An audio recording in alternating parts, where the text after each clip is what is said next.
In the Dawn Age of Westeros, the first men and the children of the forest met on the God's Eye to treaty peace and end their constant warring.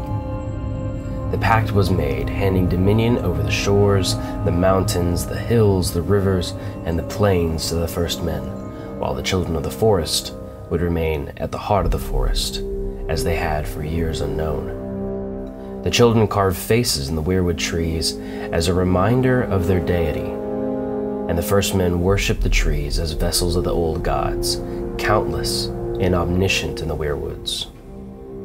The Pact allowed the first men to build their castles and their kingdoms, and petty kings dominated the continent of Westeros. That all ended when the Andals invaded.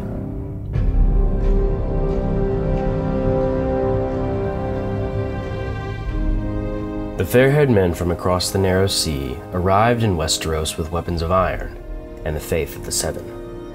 The Andal men hailed from the kingdom of Andalos, where the fabled king Hugor of the Hill had established a mighty nation. He was crowned by the Father himself, who pulled down 7 stars to make his crown. The maid brought forth a girl supple as a willow, with eyes like deep blue pools that Hugor took for his first wife.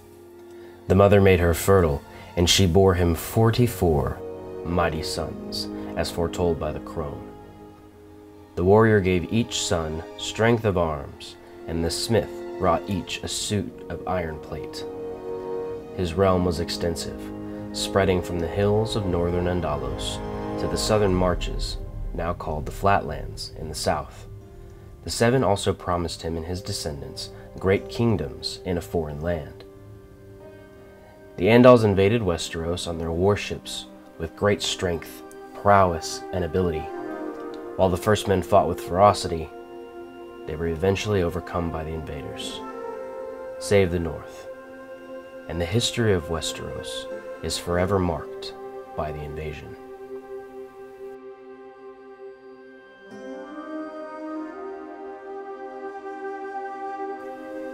The Maesters failed to speak on the mind of the Andal invaders as they took holdings and kingdoms from the first men.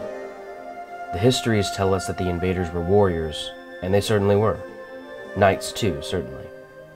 However, beneath each suit of iron armor was a man. These men were built of flesh and blood and dreams as any other man would be. What inspired them to cross the narrow sea and establish an empire in the west? Was it honor, glory, zeal, power, lust, duty, fear? What would your reason be if you had taken the journey? We will take this journey together into the minds of the Andal invaders. Through their eyes, we will see them establish a great and powerful nation. We will write a new history of Westeros, with characters you will come to love, hate, and envy. Who knows? You may even find yourself writing part of that history with your own story. This is the story of the Knights of Andalos.